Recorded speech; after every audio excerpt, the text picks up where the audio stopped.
Hello, hola, and welcome to the premiere episode of Entrepreneurship Reimagined by LEEAF.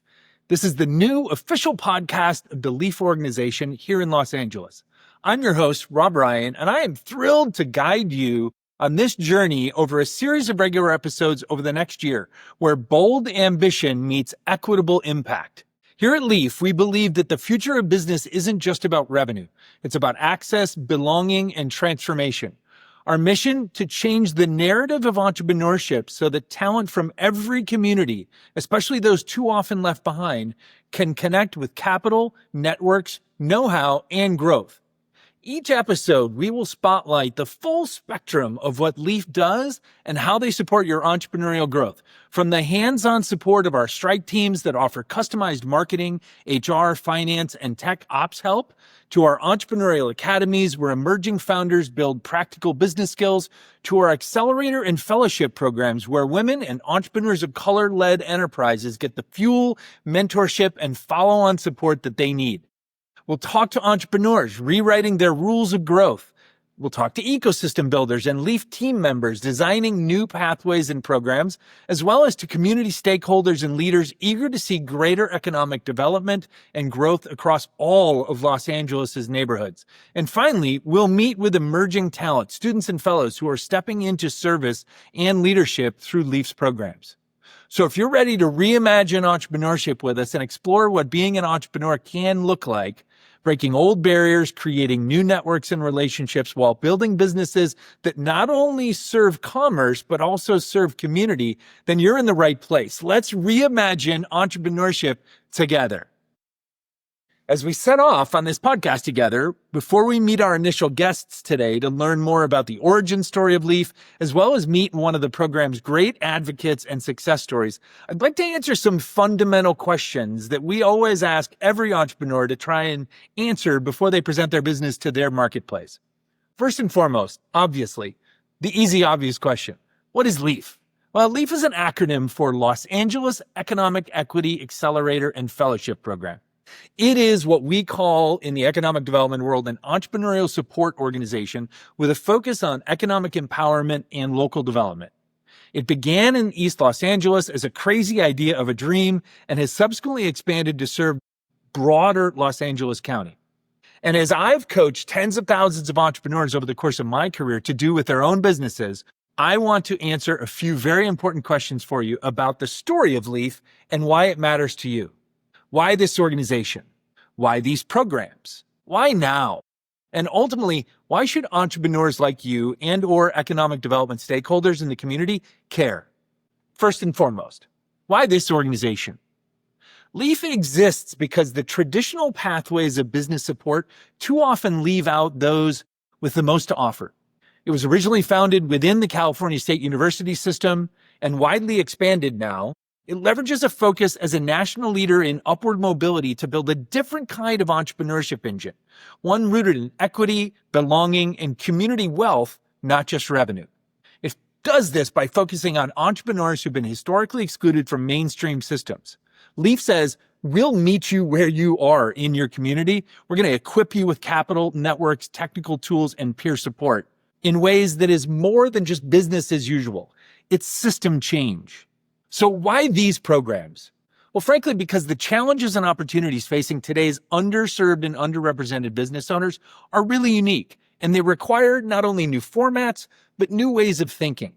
LEEAF's Entrepreneurial Academy, its strike teams that offer customized marketing, HR, tech operations support, and its Accelerator and fellowship programs are all responding to real-world barriers: access to capital, access to social networks, technical capacity, and tailored growth support. And also, these programs matter because the data demands it. For example, women of color business owners face much higher loan denial rates and therefore have fewer opportunities to build mature, sustainable businesses in their communities. These programs translate research into action and that action into growth for your business and your community. So why now? Well, because we at LEEAF believe that we're at a critical moment. The pandemic, economic and political shifts, and worsening but long-standing disparities mean that small businesses, especially those in underrepresented communities, simply cannot wait. LEEAF is responding now with grants, resources, and a movement of community-anchored entrepreneurship that's led by a team of people who understand the communities that they serve because they come from them and they live in them. The timing is urgent. When entire neighborhoods hinge on business vitality and talent pipelines to stay stable and to continue to thrive, the window to build inclusive growth is today. So why should you, whether you're an entrepreneur or an economic development or government leader, care about this podcast and this organization? Well, because we believe that if you're building a business or building ecosystems, this right here, where we will live on this podcast and where LEEAF lives in its communities on a daily basis, is the front line of what inclusive growth looks like. For entrepreneurs, you'll hear real stories of founders getting the tools and the networks that they need, and you'll have access to lessons and resources that you can use in growing your own business.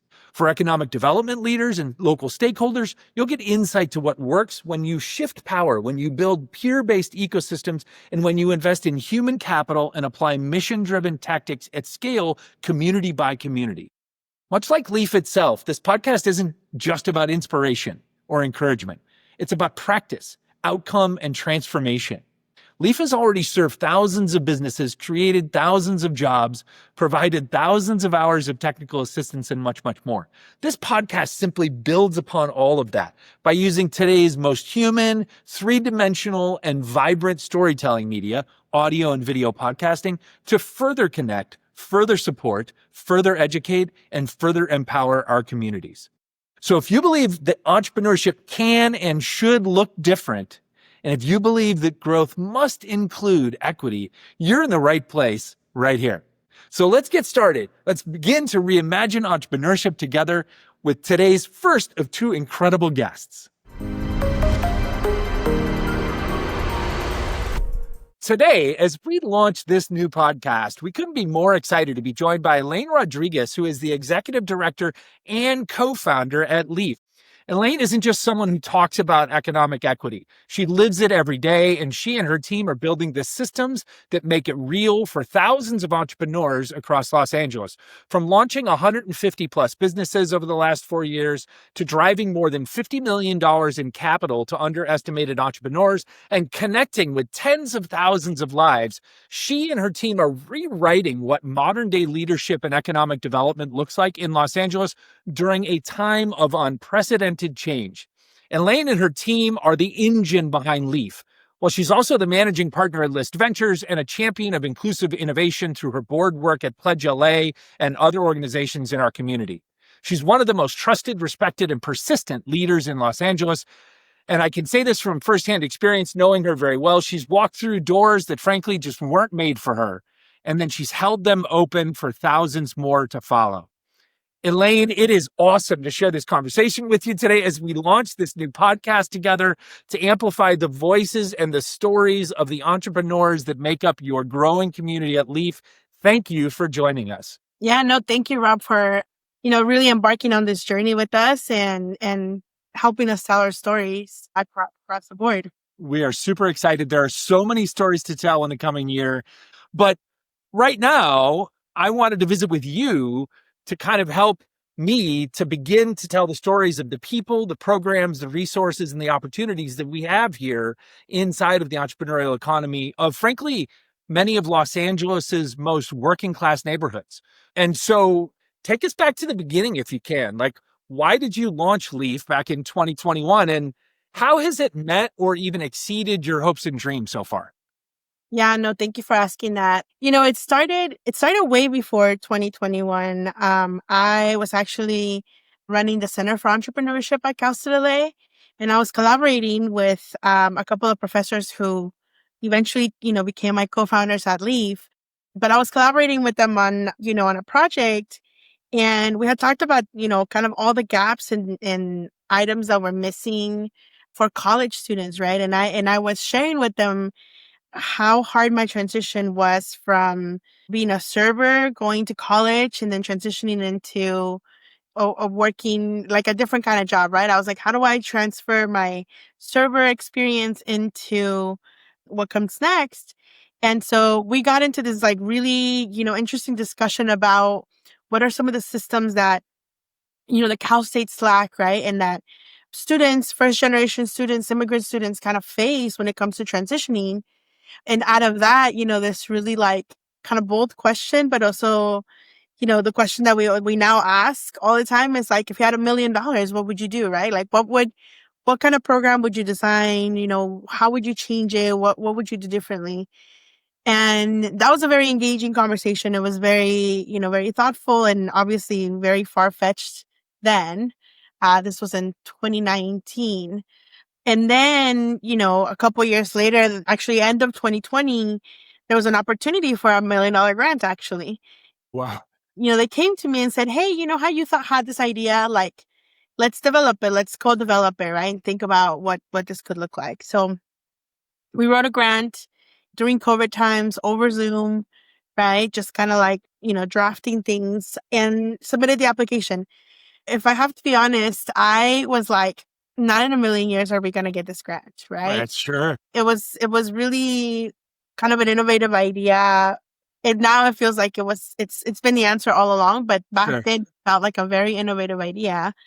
That and, the grant was open to the entire country and they only had like, I think they were only going to give out like 10 grants, right? So I was, what are the odds that we're going to get one? I knew a few other people that were applying in LA that had, just a bigger, broader reputation. So I just was like, I don't know, right? Like I knew some of the competition.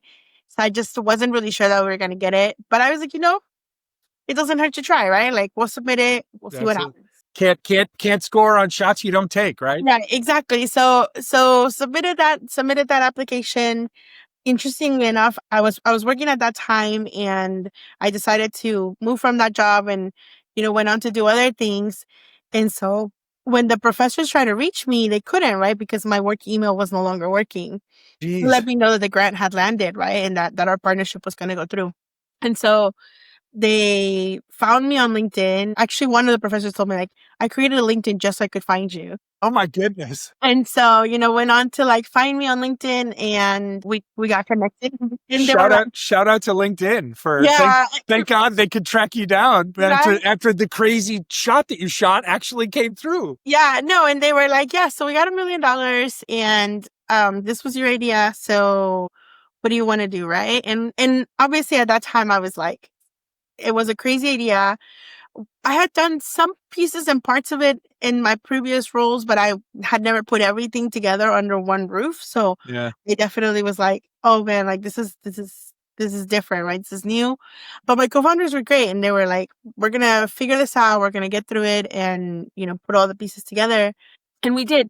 And I want to say like the biggest component of when we talked about LEEAF was not only the components that were missing from a student perspective, right? That was the fellowship part and the F on LEEAF, but the component on the Accelerator, when we were doing research for the grant, we couldn't find any data. We could find aggregated data about entrepreneurs and aggregated data about women entrepreneurs, but it was aggregated at a national level. Yeah. And as we did more and more research, there was hardly any data about people of color or about BIPOC women and during that time in LA, right? Like all of the data was aggregated. It was national, but we were like, what about LA? We know LA is uniquely special. We know women start businesses, twice as fast as any other population, right? We know women of color start businesses even faster than that. And we know they don't receive as much funding, yet we don't have any localized data. And so one of the things that we set out to do in the original grant was to really highlight the fact that, BIPOC women were underrepresented in the data sets, right? And that was more important than anything. It's not that they're underrepresented in the sector, it's that they're not showing up in the data sets. And so part of what we wanted to do was make sure that we were focusing on people of color and on women of color to be represented in those data sets. And so that's how LEEAF kind of started. And we went from a conversation to a fruition. And here we are, like I said, at the end of 2025. And as we think about like, how has this met my expectations? or really anyone's I mean, expectation. it kind of sounds like it's exceeded because it was such a crazy dream, right? I mean, at some level, obviously, it has exceeded your wildest expectations. But Absolutely. from the operator standpoint, like, I mean, are there just ways, like a couple of data points that jump out that make you think like, wow, I never could have imagined that idea and our little team would have done this or that? Yeah, no, absolutely. So I think the first 2 years we were really focused on BIPOC women. And so that in itself was something that was extraordinary. And I think I've shared this with folks before, right? But the first 2 years, the question that I always got was, well, where do you find all these women of color? Right. And and it's such a silly question, right? Because like we're So silly. we're 50% of the population, right? And in LA, we're majority people of color. So it's like, what do you mean? Like throw a rock and you'll find someone, right? Exactly. That's not necessarily a hard thing to find. So the first couple of years, that was our focus. Our third year, we were challenged to broaden our circle of, participants. So the question was, can we, scale the work that we do? Can we take what we've learned from the last couple of years of running an accelerator and a fellowship and scale it out to more people? And so that's what we set out to do in year 3 and 4. Context, right? The first couple of years, we served 100 entrepreneurs, 110. Second and third year, we went up to 700. Oof. Talk about Wow. talk about scale. That was still all majority, like in our goal was still to serve people of color, primarily women of color.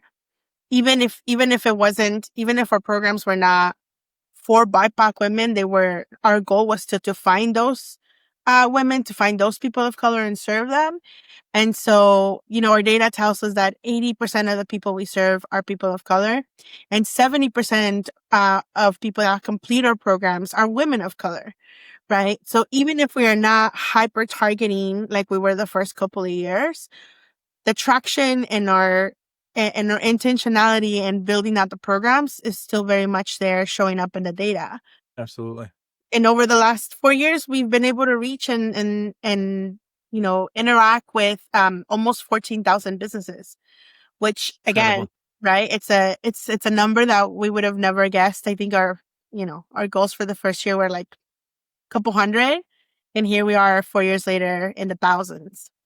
No, it's amazing. It's incredible. And as I talked about in the intro of this episode myself, like I've had firsthand experience working with the group, meeting some of these women, meeting some of the graduates of the various programs. It's just an incredibly powerful thing to watch and see in person. Tell me this. Tell me, now that we've established what has happened and kind of where it came from and why it started, tell me, why do you believe that the work that the organization does is so important to both its communities and then kind of to the greater entrepreneurial economy of Los Angeles? Like, why is what LEEAF does every day so damned important?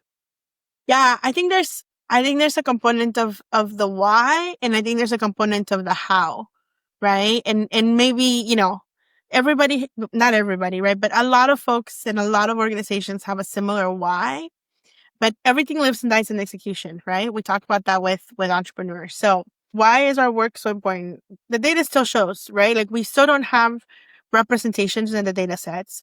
We still don't have access at this. And I say we, like people of color, women of color, immigrant entrepreneurs, like we still don't have access at the same rate and levels as other communities, right? That shows up in the data day to day.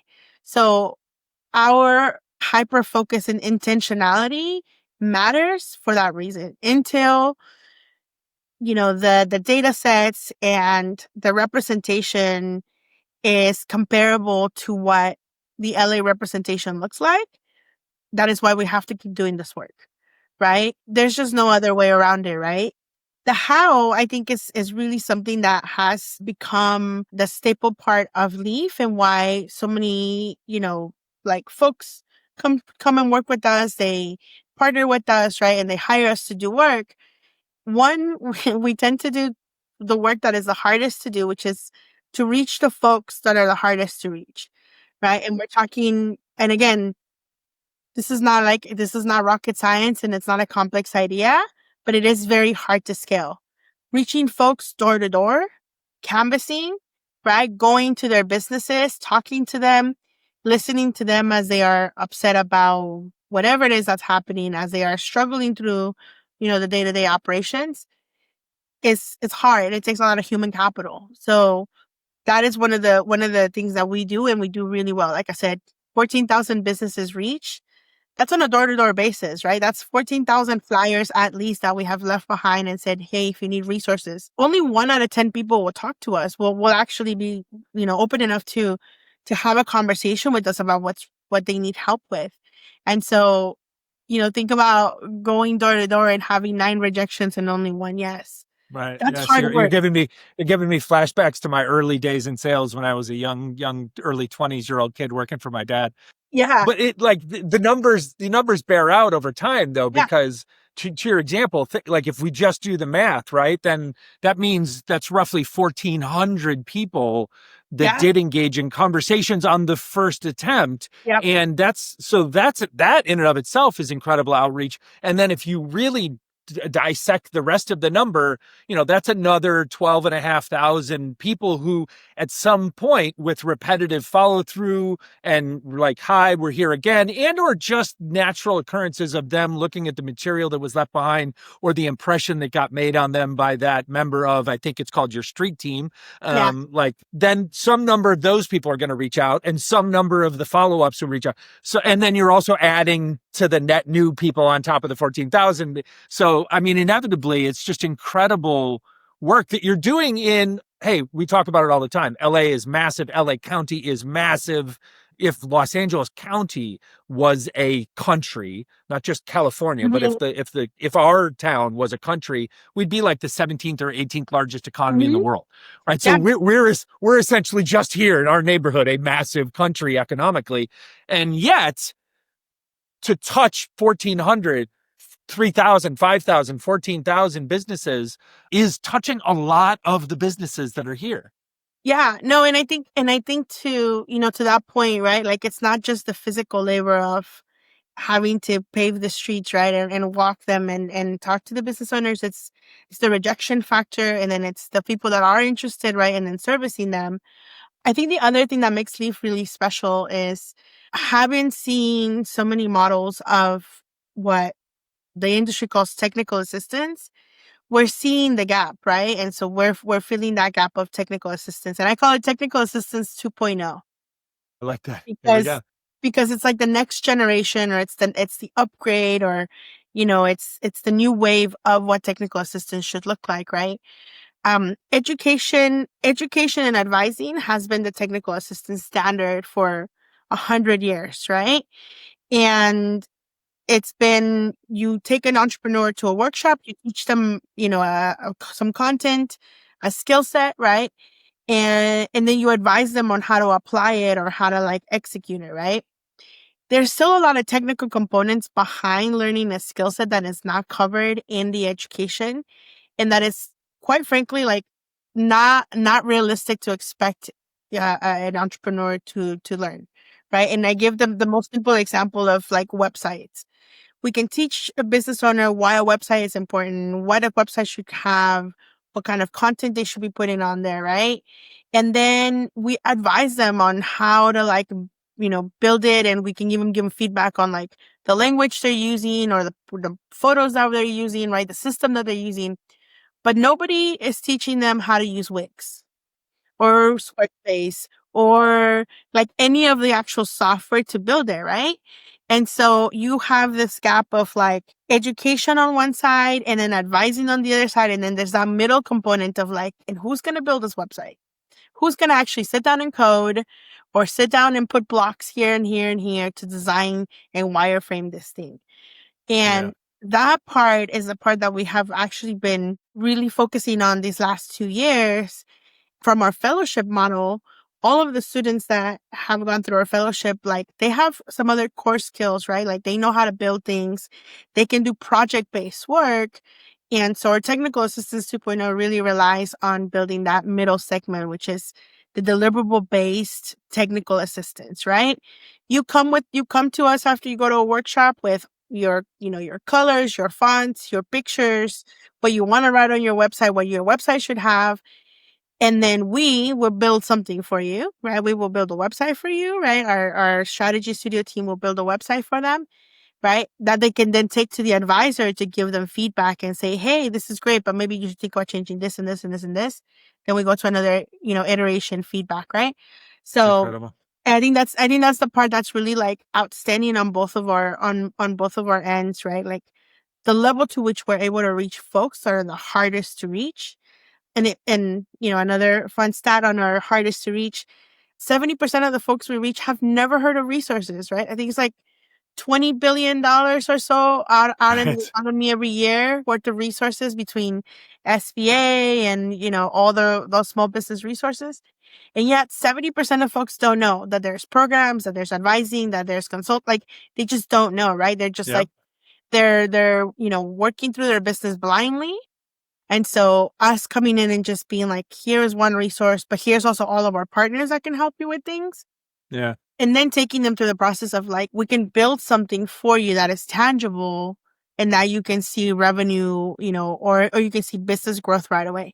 Our website is like one of the examples that I like to use because it's the easiest one, but it's also one of the things that triggers change in a business right away, right? Like all of us are on the internet being like, where's my local, like, coffee shop or my Yep. restaurant, or you Google everything, right? Or you search Yep. for things on the internet. So if somebody doesn't have a website and it's not digitally visible, they're not going to be ever found, right? And how many of us are actually walking? Well, Leaf is, Yeah. but how many other customers are walking through the streets and being like, let me see if I can run into a coffee shop that I like, right? It's Not happening. both.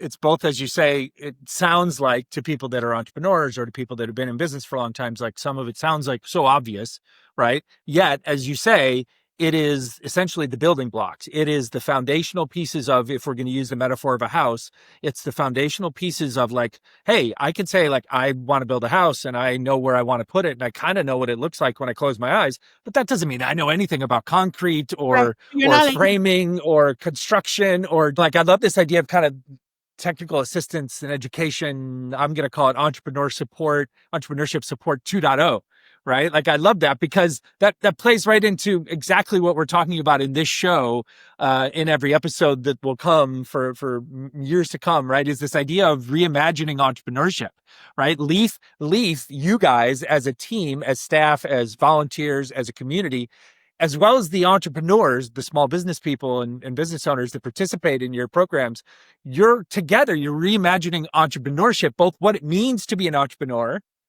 as well as how to be an entrepreneur, as well as, most importantly, to people like you and I, how to support entrepreneurs in ways that the other organizations in the universe of entrepreneurial support programs in the world maybe don't always do as efficiently or best as they could for a whole right. bunch of reasons. Not because they're not trying, but just because that's just everybody does it a different way. It's incredibly exciting to me as a friend, as a participant, now as the host of this show. It's incredibly exciting to me to be part of reimagining this. And you just queued up kind of my last question unintentionally, as you mentioned, like you have partners, right? So I want to kind of ask this last why is the classic sales, like, why should anybody care?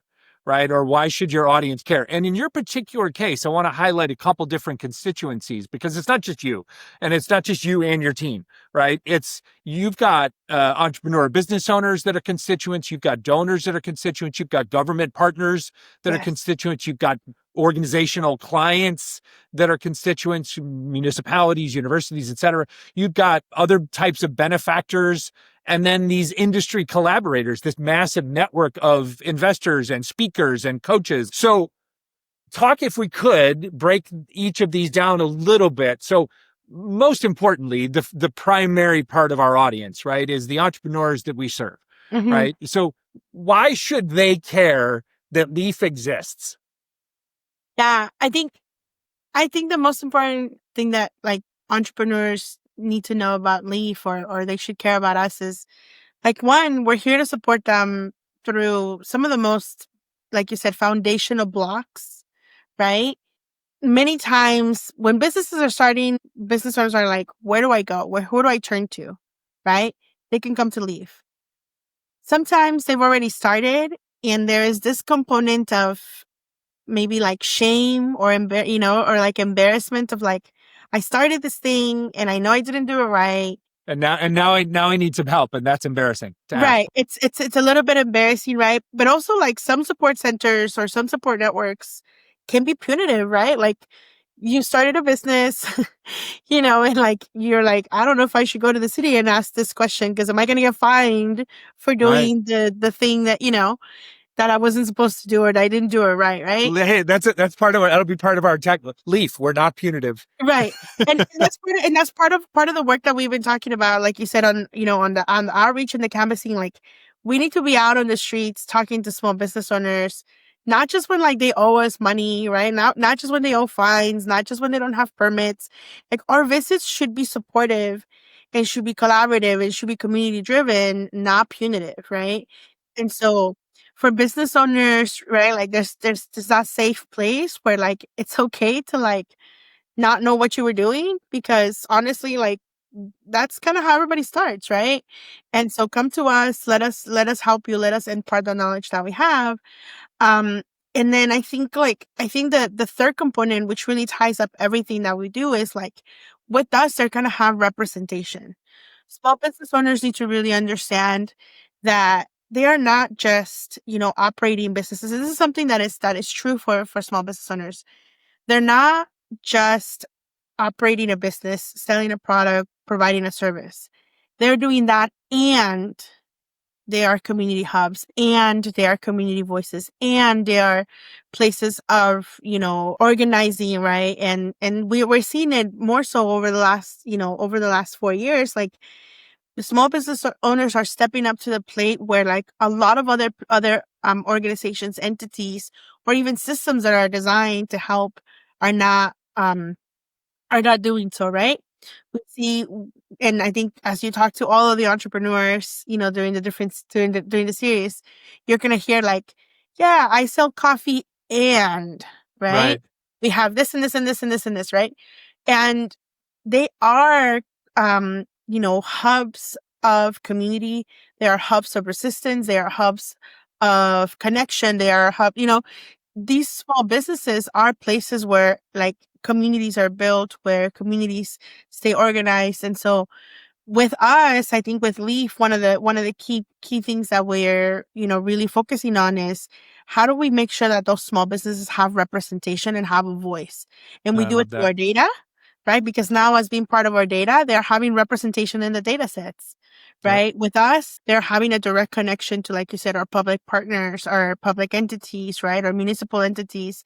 So if there's issues within their cities, if there's challenges within their cities, we have that data that we can then go back and tell, a city like, hey, we visited 20 businesses and they all have this particular issue that they're dealing with, right?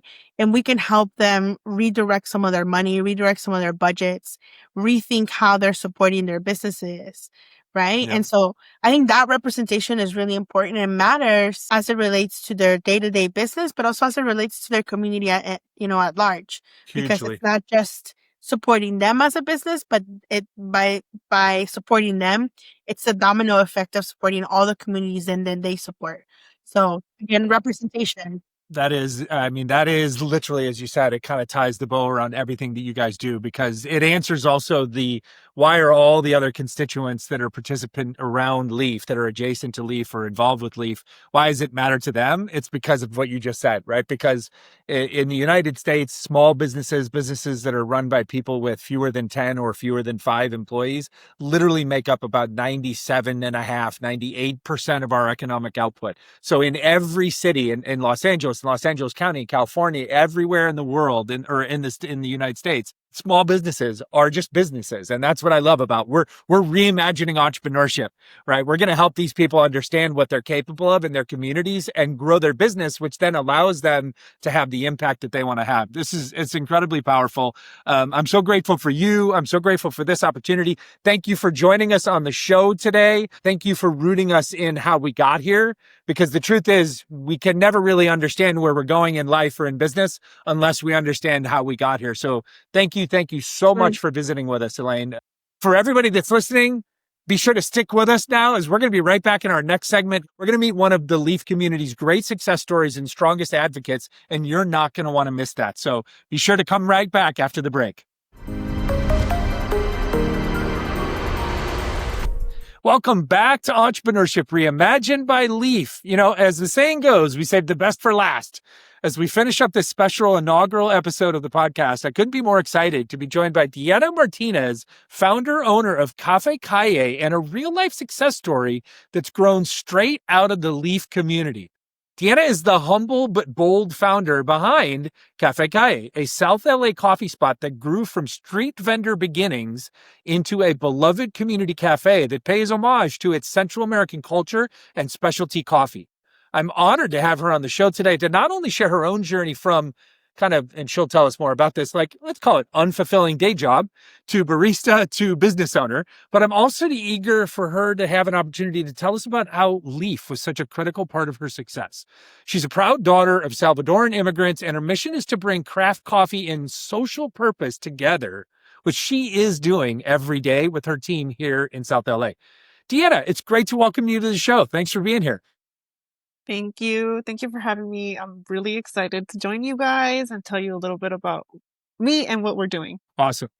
So, got a few questions for you. We're going to tell you a little bit, as you say, we're going to give you an opportunity to tell a little bit of your story, and then we're going to talk a little bit about LEEAF today, because that's the exciting part about this new podcast that LEEAF has decided. So, first question, full disclosure, I'm not a coffee drinker. Oh, no. Okay. But here's the question.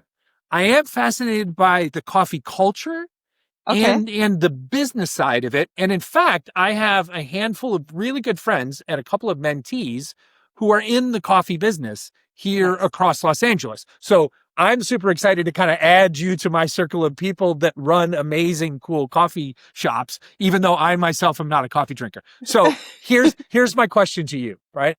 It seems to me, as an observer, that LA is like this amazing coffee culture city. It is. It seems like there are cool shops and amazing baristas doing really cool things in almost every neighborhood. So I want to ask you, the expert, one, is this true? And if it is true, you said it is, like, why do you think the coffee industry and kind of craft local neighborhood cafes are taking off the way they are here in Los Angeles? Well, first of all, maybe we can convert you into a coffee drinker. Somebody eventually is going to. Maybe, you hadn't tried the best coffee. I mean, I don't know. We could take you on a coffee tour and Could be. I'm totally open to that. At 57 years old, I'm open to anything. Well, yes. Going back into what you were saying about LA being pretty big on the coffee culture, which I would say now is it has expanded a little bit more. Okay. I feel like maybe a few years ago, when I had just gotten into the coffee industry, I didn't see much of it, so I didn't know much about it. Okay. I stumbled upon it. I was working for an herbalist, and I, started learning about chicory. And so I got curious, and I started reading books about what chicory is, and like, wait, I drink coffee, and chicory is like coffee. And so wait, where does coffee, and it just became this, like, I don't know. I went into this like spiral of trying to figure out went down that rabbit hole creatively. Yeah, big time. And so I said, I want to learn about it. I drink coffee myself. But I don't think I've ever gone into a coffee shop besides Starbucks, right? Okay, sure. Or more of a coffee chain. And it was never trying a black cup of coffee. It was mainly going for something sweet and sugary and all that good stuff. And so I from one day to the next decided I want to learn about it. I applied to a roastery, and that's when I got into coffee. Okay. And as you're getting into that and you're starting to explore that rabbit hole with all its possibilities, you're realizing, as an Angelino, like, you're looking around going, oh my God, there are cute little, cool little, hip little coffee shops everywhere. Yeah. Well, when I joined the roastery, I noticed that because we were shipping out to different coffee shops that I was like, oh, I know that area, but I've never been there. Or, I grew up near there, but I've never even heard of this place. And I started checking them out. Yeah. I went around and I did have to go out of like where I was living at the time. Yeah. I live in mid-city, which now is saturated with coffee shops everywhere, which is beautiful. I love to see it. But at the time, 5 years ago, I think there was maybe like one or two or so. And Okay. I didn't feel comfortable enough to go in because I didn't know like Yeah. much about it. So I did learn a lot from the roastery, and that kind of gave me a little bit more comfort to go and check them out. But I was sad. I was sad that I didn't see that around, I Well, didn't but really. then like once you saw it, you're like, holy cow, it's been here all this time, or some of this has been Yes, here. So yes, yes. I'm curious, and we're going to talk later about your culture and the importance of your culture to you. But for now, I'm just curious on this first question is like, do you contribute now that you're in it and you're a business owner on the front lines? Like, do you contribute part of why Los Angeles is quote unquote like such a great coffee city to the like amazing diversity of our cultures that we have? I do. I feel like I do. It just because, where my location or my coffee shop, I speak for myself. I do make it very clear to my team is that we have to be as welcoming as we can because we want more people to learn about or to taste what we have or learn about what we're doing. Yeah. And so that they are, maybe curious enough to go visit other coffee shops also. Yeah. That's cool. I mentioned off air before we started recording, like I'm lucky I've got a plethora of friends and a couple of mentees that are in the space. And just off the top of my head, I'm thinking of like, there's a great coffee shop that's super focused on the Black neighborhood in it's like off Slauson. There's a great coffee shop that, well, actually now two different ones that are run by a couple of Korean kids, right? Uh-huh. There's a great booming coffee shop that's popping up all over town now that is run by someone who's like a huge vocal advocate in the LGBTQIA community, right? And so and now I add in the pleasure of meeting you and your story, and I'm starting to see this like picture that says maybe that's it, is we're all bringing like our own cultures and stories to our products, to the coffee, but also to the shops and the communities. Yeah. And that of course then is just like why LA is a great food city, right? For the Right. same Yes. reason, just because of I the agree. diversity of our cultures. 100%. That's Yes. awesome. Okay, so let's talk a little bit about you. You were going down this rabbit hole, but I want to take it back kind of to your roots. Like, were you a born entrepreneur? Did you have other entrepreneurs like in your family? Did you have other folks in your family that were entrepreneurial? I would want to say yes. So my parents, they invested in a retail, like a building. I'm sorry, not retail building, a residential building. Okay. They were fairly new to it. They didn't have any resources. And so it wasn't, as successful as it could have been. And it was really rough for them. And so I think I kind of saw more of, you need to keep working instead of, diving fully into entrepreneurship. Yeah, it's hard. Yeah. And so I was like a little standoffish about it. And I was like, no, I have a good career. I mean, I have a good job and I'm pretty set. I've been here for a long time. And that was that. I never saw myself becoming an entrepreneur and it being so fast. Yeah. And it has been fast. So Yeah. we know you weren't like an entrepreneur from birth. No. You were a worker-day employee, good worker person, had a nice kind of career office job. And in your spare time, you're diving down this rabbit hole of coffee fascination and coffee culture and learning all about real coffee, as you say, for the first time. Tell us a little bit about how we go from that girl to Diana Martínez, owner, proprietor, Cafe Calle, like coffee shop. Well, going like we were saying before about there not being enough coffee shops in our area, and the ones that were around, I personally didn't feel welcome. I know that maybe my parents would not have felt welcome just because I felt like they were, I guess, in a way, a little more upscale. Yeah. A little too bougie. A little, I was going to say bougie. That's right. That's why I'm the host. I can say that stuff, get away with it. And so that's kind of why I started. So I said like, well, I started learning about the history of coffee, the origin, where it comes from, who works the farms, just all of the background while working at this roastery and while also kind of networking with people in the coffee industry, like farmers or importers, or, I would look up, maybe there was a course, or there was, they were going to have a talk at a coffee shop and they were not local. So I would have to drive to like Southgate or something if I wanted to go Yeah. to a cupping, or if I wanted to meet a producer, it wasn't anywhere at least accessible in my area at that time. Right. And so I said, well, a lot of coffee comes from Central America, but I don't see, any of my family or any of my friends or my parents' friends drinking like freshly ground coffee from, El Salvador or Guatemala or Right. Honduras, And I said, I wonder why that is, because if we have such great coffee, why don't we have access to it? And so that was my first question. And that was pretty much my reason why I said, I'm going to start doing a pop-up. I live in an area where it's like predominantly Black and brown, and there's a lot of Central Americans here. And Yeah. so I said, okay, I've built a good friendship with the producer from El Salvador and Guatemala directly. I'm working at a roastery and I have coffee and I have a lot of coffee, and I know I can make a good pour over, and why not make it for everybody else? Okay.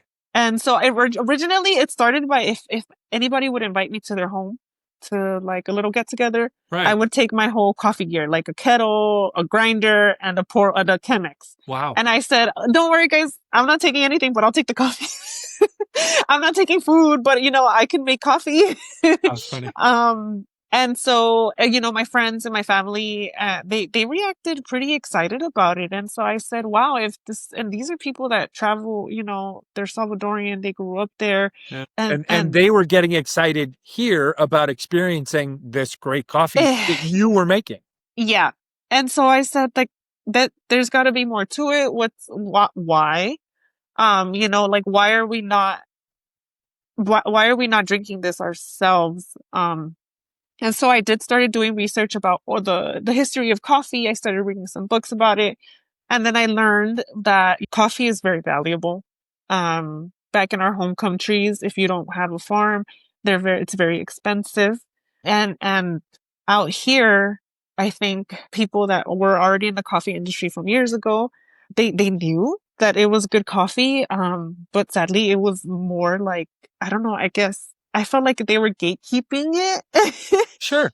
And I didn't like that, because I said like, well, that's wrong, because we also want to drink good coffee. But then when I started visiting different shops and all that good stuff, I saw how expensive or how hard it could be to order a cup of coffee, like a pour over, whether because of like it wasn't affordable at the time. Maybe there was a language barrier that would, kind of, Or if we not, make things so bougie, right, from our earlier word, like and cool and fancy and like our unique custom way, that we yeah, literally wind up creating like a whole language of its own that then winds up being a barrier right. to someone who just simply maybe kind of awkwardly wants to come in and try something new. Right. And so my mission when I started setting up my little table was to explain to people about coffee while I was brewing their cup of coffee. So Yeah.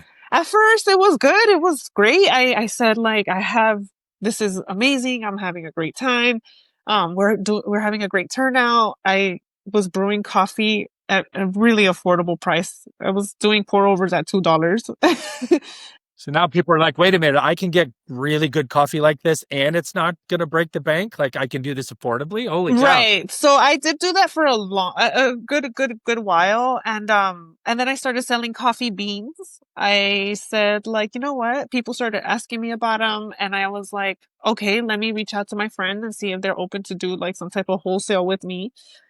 And I know I'm not big and I know I'm just a pop-up, but these people are so interested in buying coffee and we can't let that go, because this is the coffee that they're that comes from their country. It's nostalgic. It brings back a memory, and I don't want to let that go for them. And just for a smidge of like timeline context, while all of this is happening that you're describing right now, pop-ups, weekend pop-ups at night, you still have a day job.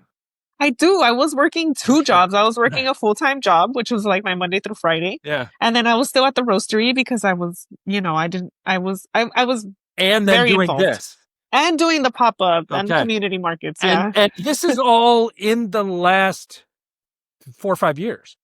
Right. I started in 2020. Yeah. Okay. I started in around August, September. So at what point do we go from pop-up and wholesaler work you're hustling like a wedding vendor, right? Like you're like weekends, nights, like quinceañeras, you're at birthday yes. parties on the weekends, boil Yes. lights, like you're all over the place. Yeah. And you're doing wholesale stuff now, little by little, people are starting to buy it. Yeah.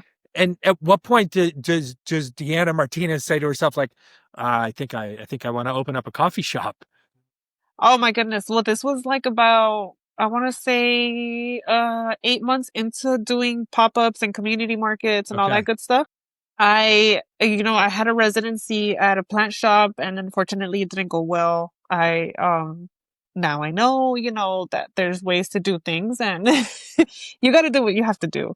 And so when we weren't able to sell there anymore, I had already quit my job.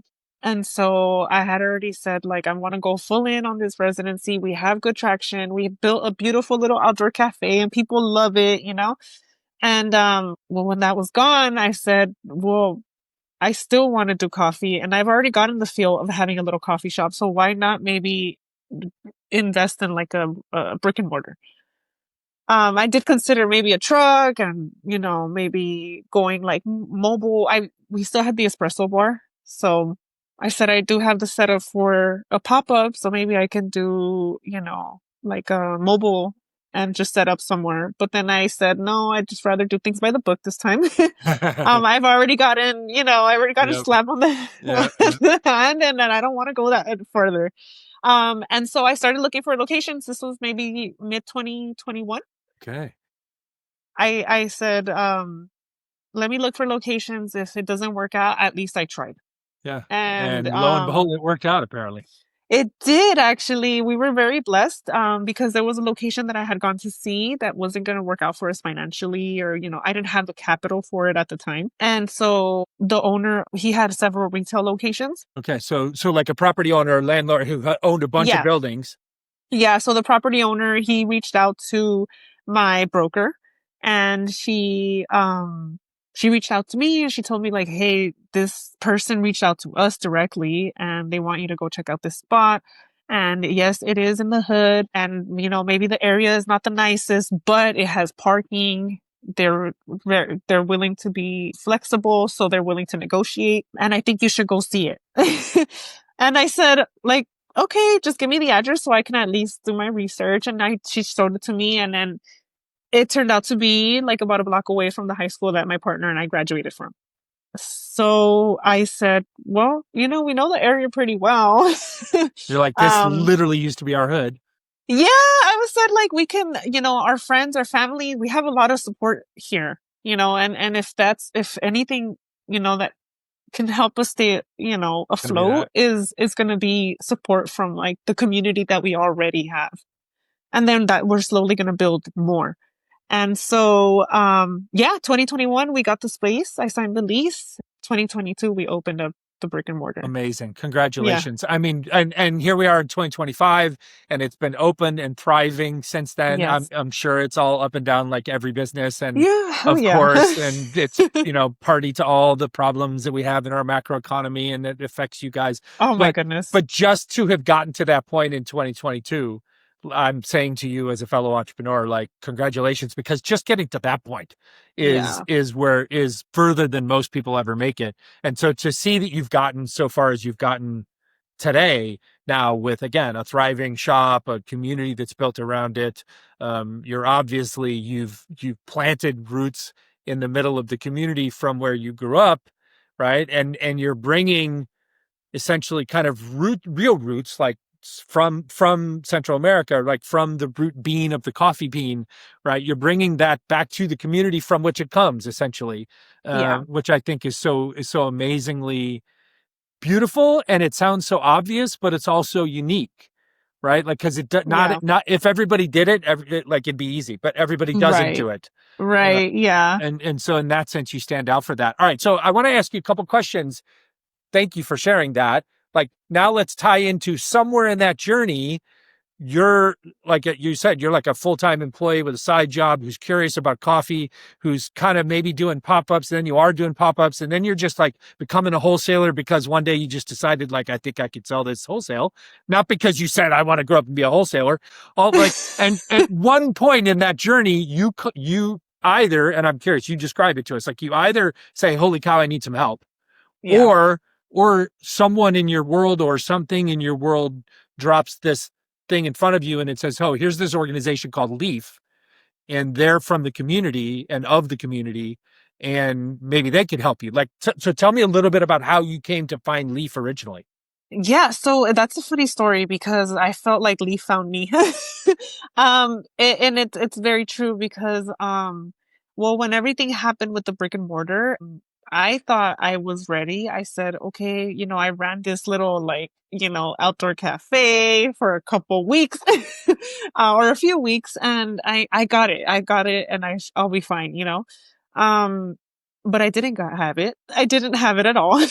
I thought I did, and then it got very overwhelming because it happened so fast. Honestly, like it was like blessing after blessing after blessing to the point that I was like, "Oh my God, like I And haven't even." people don't think that. People think like success, success, success, though that's the dream. So Yeah. success can literally kill businesses sometimes. Yeah, and so I honestly I was trying to like just trying to figure out finances, and then I was trying to figure out inventories, and I was trying to figure out systems, and I was trying to figure out taxes and bookkeepings and I just was like I can do it, right? But I was waking up at 4 in the morning, and then I was studying how to do my own bookkeeping, and then I would go open up the shop, and then I would just come back home and try to like I don't know, live my life or figure out what I was doing outside of the business, because I felt like all I was doing was the business. And so I was starting to get a little overwhelmed.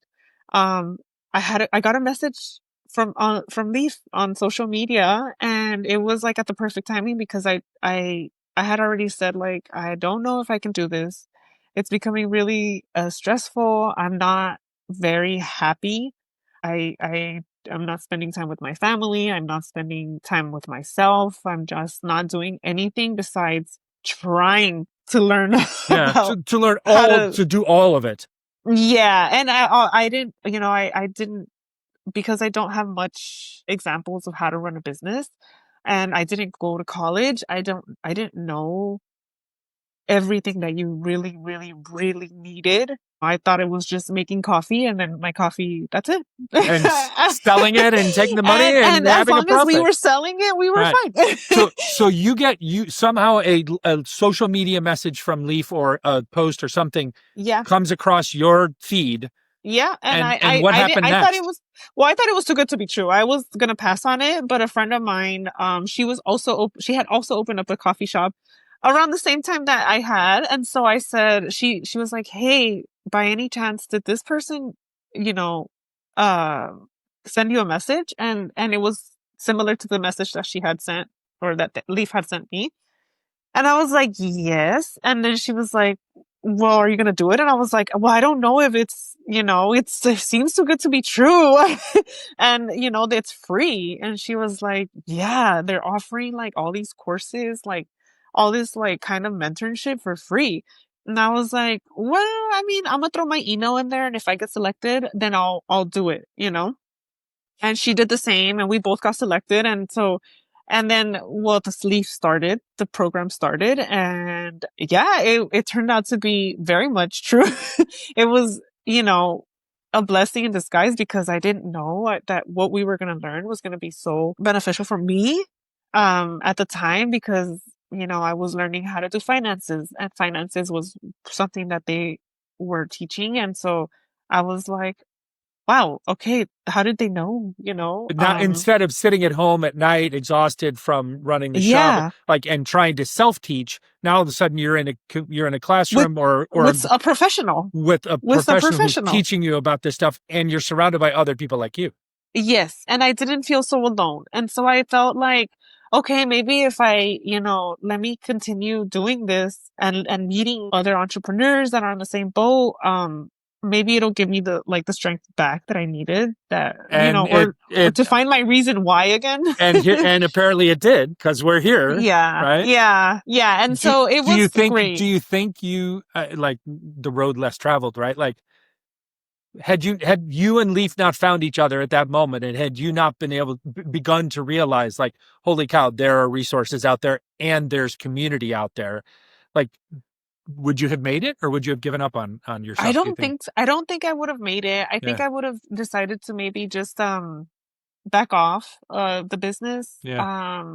Maybe sell the business just because it was successful. We were not in the reds. Luckily, we were just kind of like we were just flying by. Yeah. And obviously I was working full time there and my mom was helping me and we had one more employee, or I'm sorry, two employees. And I was still able to get their payroll out and I was still able to kind of, have money to pay my bills and have food on the table. And so, but it was becoming really exhausting Yeah. because I was just like, I don't know what I'm doing. Yeah. I think I do, but I don't understand anything that they're saying. And I am so lost.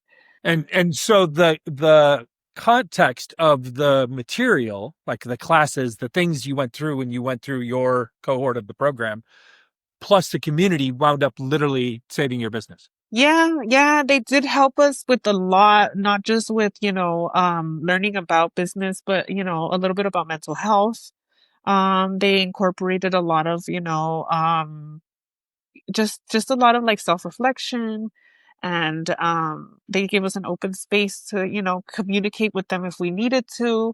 And it definitely boosted, my motivation to, okay, like maybe I can keep this business flowing. And yeah, I stuck it out.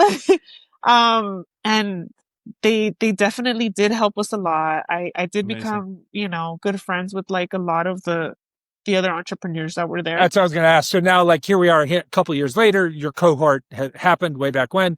Did you Yeah. have you stayed kind of engaged with the community? Have you ever found a moment in the couple of years since where you've gone back and thought, like, oh, they're offering a class on such and such, maybe I should go sign up for that workshop, or oh, I see Elaine's giving a talk with the economic development people from the county or from the city, like, maybe I should. Mhm. Have you stayed connected to the organization, but more so the community, in a way that is still providing you specific value? Yeah, definitely. I still, if I do, need some type of, advice or there's something that needs to be done, whether it's with, resources that they have, I'll reach out and I'll ask them like, hey, do you know, or can you guide me to this, you know, to this person that can help me with so and so. I definitely, a lot of people now assume that I went to school for business and, all this good stuff. And I'm just like, no, I actually learned while running the business. um, and it's, I joined this cohort and I'll go into like, hey, check them out. Maybe they can help you if you're planning to start your business. And I feel like I have a lot of friends and just customers that will come in, and talk to me about them considering entrepreneurship or, they have this side hobby that they see can be Yeah. successful but they just don't know how to move forward. I'm just like, look, I know, I get it. It's nothing to be ashamed about because for some reason, a lot of people don't like to talk about their Yeah. struggles as entrepreneurs. Right. No. Um, and I don't, Or sometimes their dreams, because they can be scary, and if yeah, you put them out there and somebody shuts them down, or yeah. And so I'm always like, it's so normal to be a little, confused but there is, programs like LEEAF that will guide you. They have these cohorts and they guide you literally from like marketing to finances to taxes to mental health to community work. And then you start meeting and understanding that you're not alone. And you doesn't matter if you went to school or you didn't, or if you speak English or not, or there's so many resources out there like Leaf. And I have stayed in contact with a lot of like the entrepreneurs that I met through there because I was working in the farmers market for a little while, and it turns out that a lot of the vendors there were in the Leaf program. That's amazing. And so that was really nice. And so even after I opened up my brick and mortar, I continued to do, well, I didn't continue, but I was doing community markets as like where someone would reach out to me and they'd tell me that they want, they have this business that they just started or business idea that they want to try and kind of create. Yeah. I give them the space. They're at the shop and I'll be like, hey, yeah, set up a table. And, if our clientele can become your clientele, like, why not? Right? Value add for you and the necessary sandbox for them to play in. Yeah. And it comes along with a little bit of trust because it's like, hey, I kind of get you. You kind of get me because we know that we were both the type of people that went through the LEAP program. And that says already there's something similar about us. Yeah. So my thing is always, I know what the struggle is like. And if maybe I can help to make it a little bit less for you, like, why not? Love that. No, there's love that. this, there's this program and that's incredible. Yeah. And coming on here today, thank you for this. Thank you for your time, right? Because every bit of your own story, your own origin story, your humility, as I said, you're humble but bold, right? So you are not afraid to admit the things that you didn't know, but you're also not so proud that you didn't ask for help. Eventually when you had to, and you never gave up on yourself, and you just keep asking, like, why doesn't this exist? Maybe that could be better. Why doesn't my community have that? And I love that because that is, to me, like classic entrepreneurship. In every regard. So you are 100% a success story, not for some outside reasons, but you're a success story because you are that person that I just described. And it's incredible. So thank you so much. This has been so great. Before we close out, I want to let's make sure people can find and follow you. Obviously, you've got a physical cafe. So let's make sure to tell people the address of the cafe so they can find it. And then also, I know I follow you guys on social media now. So let's give all those details to folks right now, if you could. Yeah. So we're located in the South Central. Our address is 3310 South Central, Los Angeles, California, 90011. We are open 7 a.m. to 4 p.m. We have a work and study area. We serve delicious coffee. And so if you are looking for coffee and a quick bite, we're in South Central. That's awesome. And you're on Instagram, anywhere else on socials? Yeah, so we are on Instagram under Cafe Calle, and we're also on TikTok under Cafe_Calle. Awesome. Okay. Thank you. Hang with me for a second as we wrap up this incredible first episode. I'm so grateful for your story and your positive energy. It's been awesome getting to know you. As I just said, your story is so classic in many ways. It may feel all scary and different and new to you, but as someone who has literally mentored tens of thousands of entrepreneurs, and specifically entrepreneurs around Latin America over the last 10 years, you are the embodiment of the entrepreneurial spirit of all Latinos, all Latin Americans that I meet, and women of color, women in this city that make this city go here in Los Angeles. So I'm super grateful for you to have spent the time with us. And as we wrap up, as I've told everybody, right, we had this incredible show, this incredible Entrepreneurship Reimagined. People like Diana are reimagining entrepreneurship with the help of LEEAF. LEEAF as an organization is helping to reimagine what entrepreneurship means to people throughout their lives. And I just want to say, it's been a pleasure to have Diana Martínez, the owner of Cafe Calle, and to have Elianne Rodriguez, the executive director and founder of LEEAF, to have joined us today. And honestly, as I said at the beginning of this show, the show is really being made for you, right? Both LEEAF as an organization and this podcast exist to help you succeed in pursuing your dreams. Over the coming year, we're going to release regular episodes monthly to start, and then probably more, in which me, your host, will help you find your way to the stories and the tools that you need to find success and to find inspiration and support. We're going to share stories of amazing people like Diana.